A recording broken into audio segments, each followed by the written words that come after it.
عاطف نے مجھے آپ کے لیے بہت بدگمان کر دیا تھا. سامنے والے شخص سے بدگمان نہیں ہوتا. پتہ نہیں کیا کچھ نہیں کہا آپ کے لیے.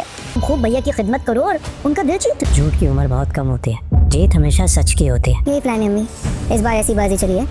بدگمانی بے اعتباری سے جنم لیتی، ہارنے کا تو سوال ہی بتا نہیں ہوتا. اگر آپ کا اعتبار مضبوط ہے تو آپ. السلام علیکم ناظرین، بڑے بھیا ڈرامے کی نیکسٹ ایپیسوڈ میں دیکھیں گے کہ فری کو پتہ لگ گیا کہ اس کا ہسبینڈ ہی غلط ہے اور وہ اپنے بھائی کو غلط سمجھتی رہی. مطلب اس کے ہسبینڈ کی اصلیت سامنے آ گئی ہے، اور جب اپنے شوہر سے بات کرتی ہے تو الٹا وہ اس کو مارنے لگ جاتا ہے اور دھتکارتا ہے. تو فری نے ڈیسائیڈ کیا کہ وہ گھر اپنے بھائی کے گھر واپس چلی جائے گی. اور وہی ہوتا ہے، فری اپنی بیٹی کو لے کے کبیر کے پاس آ جاتی ہے اور اس کے قدموں میں پڑھ کے معافی مانگتی ہے اور کہتی ہے مجھے معاف کر دے، میں نے آپ کو غلط سمجھا. اس کے شوہر نے مطلب اس کا اتنا دماغ خراب کر دیا تھا، اتنا بدگمان کر دیا تھا کبیر سے.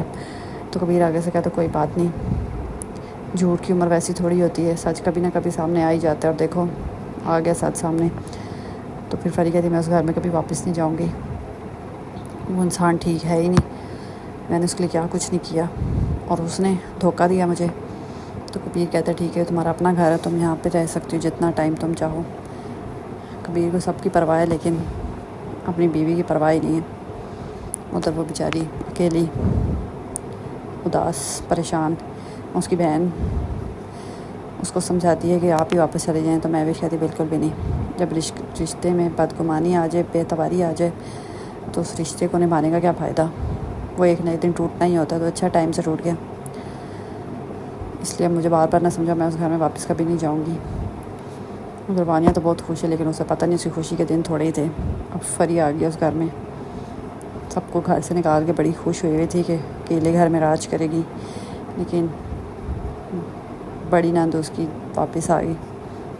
مطلب فانیہ اپنی ماں سے بات کر رہی ہوتی ہے تو اس کی ماں کہتی ہے کہ تم نہ بڑے بھیا کی نہ خدمت کر کر کے نا سارا اپنی طرف موڑ لو کہ وہ تم پہ اندھا اعتبار کرنے لگیں، کسی اور کی سنیں ہی نہ. تو فانیہ کہتی ہاں میرا بھی کچھ ایسا ہی پلان ہے، اس پر میں نے ایسی چال چلی ہے نا کہ کچھ بھی ٹھیک نہیں ہوگا پہلے کی طرح. اور کبیر بھائی ان کے دل میں تو میں ویسے ہی اٹھتے بیٹھتے دماغ میں ڈالتی رہوں گی کہ وہ میں بھی کو کبھی واپس لانے کے بارے میں سوچے بھی نہ، اور میں بھی تو خود بھی نہیں آنا چاہتی. تو سمجھے ان کا رشتہ تو اب ختم ہی ہے. تو اس کی ماں کہتی یہ ہوئی نا بات، مطلب اس کی ماں ہی اس کو غلط مشورے دے رہی ہے جو کل کے وانیہ کے گھر خراب کرے گی، پھر اس کی ماں کو سمجھ آئے گی.